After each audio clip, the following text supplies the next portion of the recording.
우리 교역자들 또 우리 장로님들 함께 예배에 참석해서 마스크를 썼어도 눈만 보면 다 이렇게 서로 알게 되죠. 반갑습니다. 예배 후에 우리 장로님들은 작은 회의실에 잠깐 차 한잔 하시고 얘기 나누시고 그리고 귀가하셨으면 좋겠어요. 교회에서 모인 분들이나 또 온라인으로 가정에서 또 삶의 현장에서 예배드리는 모든 분들 모처럼 가족과 또 삶의 현장에서의 주님의 임재를 경험하는 이 은혜와 축복의 시간 행복하시기를 축원합니다. 축원합니다. 앞뒤 좌우 옆에 소중한 가족들하고 인사하세요. 사랑합니다. 축복합니다. 또 집에서 우리 아이들하고 예배 드리면서 얼마나 행복하십니까? 답답한 면도 있지만 우리가 하나를 잃으면 하나를 얻는 거고 하나를 얻으면 하나를 잃는 건데 모처럼 가정에서 행복하게 예배 드리는 우리 성도들의 가정 예배가 회복되고 또 가족 간의 소통이 회복되고 서로 신뢰하고 격려하는 위로와 희망이 회복될 수 있기를 축복합니다. 세계에서 제일 높은 에베레스트 산을 비롯하여 엄청난 높이의 산들이 줄이어 있는 히말라야에 8,000m 이상 되는 산 16개를 정복한 세계 최초의 사람이 우리나라의 엄홍길 대장인데 우리 대한민국에서 제일 높은 산이 2,744m 백두산인데 에베레스트가 8,000m가 넘으니까 그것도 8,000m 넘는 산을 16개를 목숨 걸고 등정한 엄홍길 대장이 있습니다. 세계 최초라는 이름이 그에게 붙습니다. 그분이 한 얘기가 내가 16개의 8,000m 이상의 봉우리에 등정할 수 있었던 것은 28번 이상의 실패가 있었기 때문이다. 산은 정복하는 게 아니고 산이 자기의 정상을 우리에게 내어줄 때 산의 허락을 받고 올라가는 것이다. 그렇게 말했습니다. 28번의 목숨 건 도전, 그것이 없었으면 16번의 완전한 정상 등정이 있을 수 없었다는 얘기입니다. 가장 절망적인 골짜기를 넘어가지 않으면 가장 높은 꼭대기에 올라갈 수 없습니다. 사실 우리가 비행기를 타고 지나가면 백두산보다 더 높이 하늘을 나를 수가 있어요. 그러나 등산은 그렇게 할 수가 없죠. 이스라엘 역사에 솔로몬이 죽은 후 북왕국 이스라엘과 남왕국 유다로 갈라져서 BC 930년 이후 200여 년 동안 이스라엘은 이 분단된 국가, 분열을 극복하지 못하였습니다. 결국 북왕국 이스라엘은 당시 초강대국이었던 아수르에 의해 무너지고 2만 7천여 명의 포로가 잡혀가고 바벨론과 수리아에서 추방된 이방인들이 이주하여 아수르의 속국이며 혼혈민족이 되고 말았습니다. 형제국가가 멸망하는 것을 목격하는 가운데 선지자들의 예언이 계속되지만 우상숭배로 하나님과 멀어진 유다는 회개하지 않고 결국 아수르를 무너뜨리고 새로운 세계 제국을 건설한 바벨론에게 멸망당하여 3차에 걸쳐 임금과 귀족들을 비롯하여 대부분의 예루살렘 주민들이 포로로 끌려갔습니다. 유프라테스 강가에서 시작한 바벨론은 사막 지역의 농사를 위하여 대운하를 만들어 그발강이라는 이름을 붙였습니다. 포로로 끌려간 유대인들 대부분이 이 운하 근처의 집단으로 살았습니다. 에스겔은 25살의 젊은 나이에 바벨론으로 끌려가 30세가 되는 해에 선지자로서 소명을 받고 22년 동안 포로지에서 본토 회복과 귀향의 희망을 선포하며 위로와 용기를 북돋워주는 사역을 했습니다. 70년에 걸친 이방 나라에 이주하여 성전은 무너지고 제사할 수 없는 포로 생활 속에서 그들은 하나님의 말씀을 보존하고 그 말씀을 중심으로 자신들의 정체성을 잃지 않고 자신들이 돌아갈 수 없는 고국이 언젠가는 회복될 때 우리의 자손들이 돌아갈 것을 희망하면서 그들은 가장 절망적인 상태에서 희망을 잃지 않고 자녀들을 키웠습니다. 어느 날 하나님께서 권능의 손으로 에스겔을 찾아오셔서 성령으로 이끌어 뼈가 가득한 골짜기, 공동묘지보다 더 엄청난 끝이 보이지 않는 죽음의 골짜기, 갈라진 두 산 사이의 환상을 보여주었습니다. 그가 본 것은 죽은 지 오래된 시체에서 썩을 것마저도 없는 마른 뼈들이 흩어져 쌓인 참혹하고 두려운 광경이었습니다. 하나님께서는 선지자에게 물으셨습니다. 이 뼈들이 살아날 수 있다고 생각하느냐? 선지자는 아마 한 호흡을 꿀꺽 삼키면서 하고 싶은 말을 가슴에 묻었을 것입니다. 말도 안 됩니다. 불가능합니다. 그런 일은 들어보지도 못했습니다. 그게 당연히 나올 수 있는 말이에요. 그러나 에스겔은 자기가 생각하고 판단하고 말하는 것을 멈췄습니다. 그리고 여호와여, 주께서 아십니다. 여러분, 우리는 얼마나 성급하게 말하고 있습니까? 아니, 남의 말이 끝나기도 전에 남의 말을 가로채고 내 생각을 말하고 싶지 않습니까? 혼자만 마이크 들고 길게 얘기하고 싶지 않습니까? 어디에 가서든 내 생각대로 좌중을 흔들고 싶지는 않습니까? 우리는 에스겔 선지자의 언어 태도를 깊이 생각해 보아야 합니다. 세상에서는 말을 많이 하고 빨리 하고 남의 결점을 찾아내고 부정적으로 이야기하는 사람을 똑똑하다고 하지만 하나님 앞에서는 침묵하고 하나님이 아십니다. 내가 아는 것은 아주 극히 적은 것뿐입니다. 나는 모릅니다. 하나님께서만 아십니다. 이것이 믿음의 고백이고 겸손한 태도입니다. 하나님께서는 그가 충분히 살펴 관찰하고 생각하며 판단할 수 있도록 골짜기에 두시고 돌아다녀 보게 하셨습니다. 그리고 물으셨습니다. 이 뼈들이 생명을 얻고 다시 살아날 수 있을 것 같으냐? 어떤 질문이 있거나 상황이 벌어졌을 때 사람들은 늘 예, 아니요 라는 이분법적 사고로 생각하고 답을 하려고 합니다. 그러나 세상의 모든 일은 흙과 백으로 나눌 수 없는 경우가 더 많습니다.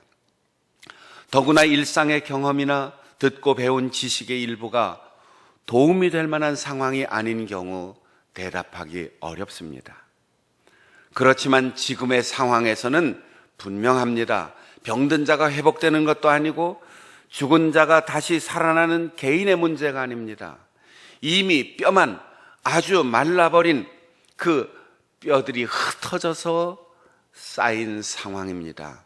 형태도 위치도 구별하기 어렵고 숫자도 헤아릴 수 없는 엄청난 양의 뼈들입니다. 이런 상황을 겪어본 일도 들어본 일도 없습니다. 말도 안 됩니다. 불가능합니다라고 이야기할 수밖에 없습니다. 그러나 에스겔은 주께서 아십니다라고 말합니다. 생명의 시작과 끝은 하나님의 영역에 속한 신비이기 때문입니다. 저는 목회하면서 수백 명의 임종 환자들을 보았어요. 그리고 그분들의 마지막 가는 길을 도와드렸어요. 그런데 참 신기합니다. 곧 돌아가실 것이다. 내 경험으로 틀림없이 끝이다 라고 했는데 일어나는 분이 있어요. 에이, 걱정 없어. 괜찮아. 그런데 하룻밤 사이에 세상을 떠나시는 분도 있어요. 대략적으로 경험에 의하면 이럴 것이다 예측하고 그 예측대로 되는 경우가 많이 있지만 생명의 신비는 알 수가 없어요. 사람의 목숨이 끝났다 생각될 때 다시 이어지는 사람도 있고 걱정 없다 한 사람이 어느 날 돌아가셨다고 연락이 오는 거죠. 인간의 지혜와 능력이 하늘을 찌를 듯하고 불가능이 없을 것 같지만 인간이 이룩한 문명과 발전은 말라 부스러질 한 장의 무화과 잎 같고 사타가 실패한 바벨탑과 같습니다. 나사로가 죽었을 때 내 오라비가 살아나리라 하는 주님의 말씀에 마지막 날에는 살아날 줄 내가 압니다 라고 대답하는 마르다. 돌을 옮겨 놓으라 하실 때 죽은 지 나흘이 되어 부패가 시작되었기 때문에 냄새납니다 라고도 하였습니다. 그녀의 동생 마리아는 주님이 여기 계셨더라면 물리적인 시간과 공간 안에 사로잡혀 있는 자기의 생각대로 내 오라버니가 죽지 않았을 것입니다 라고 말합니다. 주님께서는 그들에게 믿으면 하나님의 영광을 보리라 하셨습니다. 베드로는 부활하신 주님께서 찾아오셔서 내가 이 사람들보다 나를 더 사랑하느냐라고 물으실 때 주님께서 아십니다 라고 대답했습니다. 하나님께서 예레미야를 선지자로 부르실 때 내가 너를 모태에서 짓기 전부터 나는 너를 알았다 하셨습니다. 섣부르게 알고 조급하게 판단하여 자기의 생각을 말하거나 행동하는 것은 자칫 불신앙의 표현일 수 있습니다. 하나님께서 아십니다라는 신앙의 고백은 겸손하게 주님의 뜻을 믿고 기다리는 그리스도인의 자세입니다. 지난 월요일에는 급박한 사태에서 우리가 어떻게 예배하고 어떻게 신앙적으로 대처하고 어떻게 사회 질서의 교회의 모습을 잃지 않고 덕이 될 수 있을까? 긴급 좌담회를 총회본부에서 7명의 목사님들을 초청하고 제가 사회를 보면서 좌담회를 진행했습니다. 여러 가지 우리가 알 수 있는 이야기들이 많이 나왔습니다. 그런데 어느 목사님 한 분이 이런 얘기를 했어요. 우리가 예배하는 것을 기뻐하시는 하나님께서 이 바이러스가 만연하고 감염되고 수많은 사람들이 죽어가는 이 엄청난 대재난 앞에 기도하면서 하나님께서 뭐라고 말씀하시는지를 자기는 듣기 위해서 오랫동안 하나님 앞에 머리 숙였다는 거예요. 억지로 교회에 모여야 됩니까? 아니면 언제까지 문을 닫고 기다려야 합니까? 질병의 사태가 언제까지나 계속될 것입니까? 그러는 중에 자기는 반대편에 서서 이 사태를 보기 시작했다는 거예요. 우리는 예배를 드리고 싶은데, 교회에 모이고 싶은데 많은 사람들이 함께 모여 찬양하고 집회를 하고 싶은데 하나님이 막으셨다, 이렇게 자기는 봤다는 거예요. 왜? 광야를 걸어가는 이스라엘 백성들과 그리고 이스라엘 역사에서 하나님께서 성전이 무너지는 상황을 방관하시고 이방으로 사로잡혀 가게 하신 그 역사 속에 이스라엘을 징계하신 이유가 우상숭배, 원망불평, 불순종, 이 세 가지인데, 오늘날 세계 모든 교회, 특별히 한국 교회의 예배를 하나님께서 받으시지 않겠다라고 문을 닫으신 것이 아니겠느냐? 그럼 과연 우리 한국 교회가, 숫자를 자랑하고 예배당 건물을 자랑하는 교회가 자기 개인의 유익과 욕망의 달성을 위하여 교회에 참석하고 기도하고 소원을 부르짖고, 예배는 그럴듯하게 드리면서 끝나자마자 곳곳에서 모여서 원망하고 불평하고 비판하고 불순종하는 이 가증된 예배를 하나님께서 멈춰라, 그렇게 말씀하시는 음성으로 자기는 들었다는 거예요. 우리는 새로운 시각으로 정부가 어떻고 단체가 어떻고 실수한 사람이 어떻고 남에 대한 비판, 나는 괜찮다라고 생각했는데 하나님이 우리의 예배를 받지 않으시겠다고 문을 닫은 이 순간, 우리가 정말 하나님이 받으시는 예배를 그동안 드려왔는지, 정말 하나님 앞에 화려하게 많이 모이기는 했지만 우리의 속에 우상이 없었는지, 원망 불평이 없었는지, 불순종하는 모임이 아니었는지 생각하게 되는 동기였습니다. 하나님이 아십니다. 섣부르게 판단하고 섣부르게 우리가 다 잘 안다고 교만한 마음을 내려놓고, 하나님, 우리가 하나님 기뻐하시는 예배를 드릴 수 있도록 진정 회개하고 낮아지고 준비하고 희망하게 해 주시옵소서. 그렇게 기도하며 돌아오는 시간이 저에게는 참 유익한 시간이었어요. 하나님이 아십니다라고 할 때 하나님께서는 그에게 내가 하는 말을 대언하라, 에스겔의 겸손한 마음과 믿음의 고백을 들으시고 그에게 너는 나의 일을, 나의 말을 대신 전하되 마른 뼈들아 들으라, 너희를 힘줄로 연결하고 살을 입히고 가죽으로 덮어주며 생기를 넣어주리니 너희가 살아나리라고 말하라 명령하셨습니다. 말씀을 대언한다고 하는 것은 자신의 사상과 지식의 표현 또는 의지의 선언이 아닙니다. 하나님께서 전하라는 것을 그대로 말할 뿐입니다.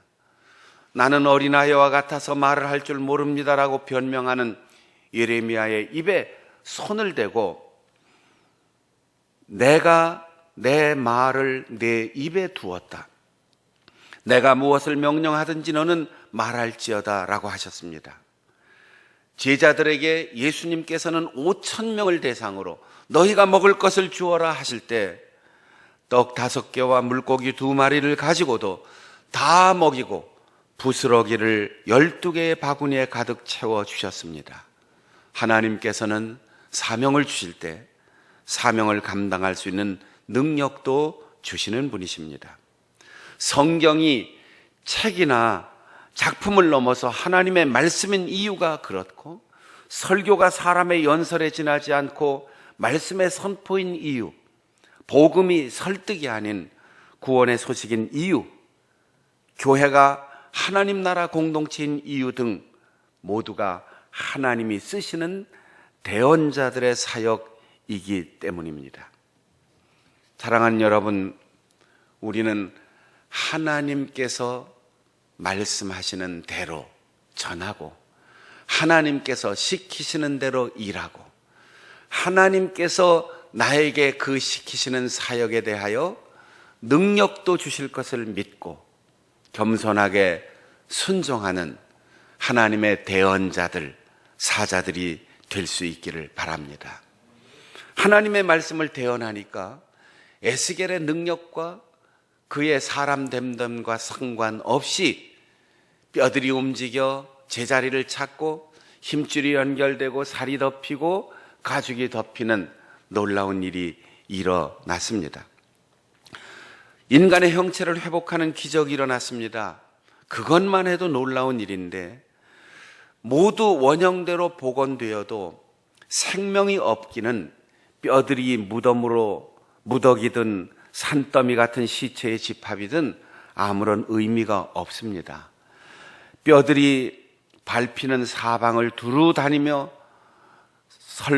절망하였을 선지자에게 생기여 사방으로부터 와서 이 죽음을 당한 자에게 풀어서 살아나게 하라라고 대언하게 하셨습니다.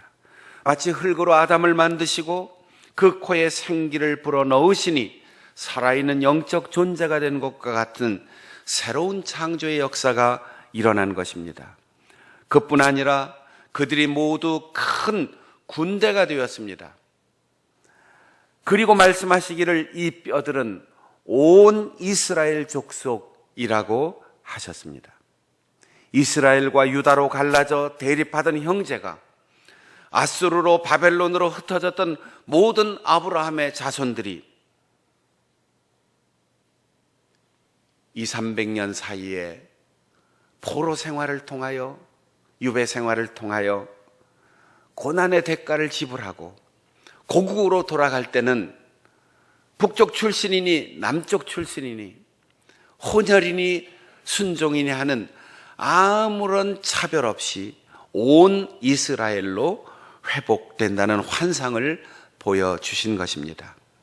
살아난 것, 군대를 이룬 것보다 더 중요한 것은 이스라엘의 민족적 정체성과 그리고 하나 되는 일치를 회복하는 것, 그리고 그들 가운데 하나님의 영을 두어서 골짜기 같은 무덤에서 나오고 고국 땅으로 돌아가게 하실 것이라는 약속입니다. 그 돌아오는 감격을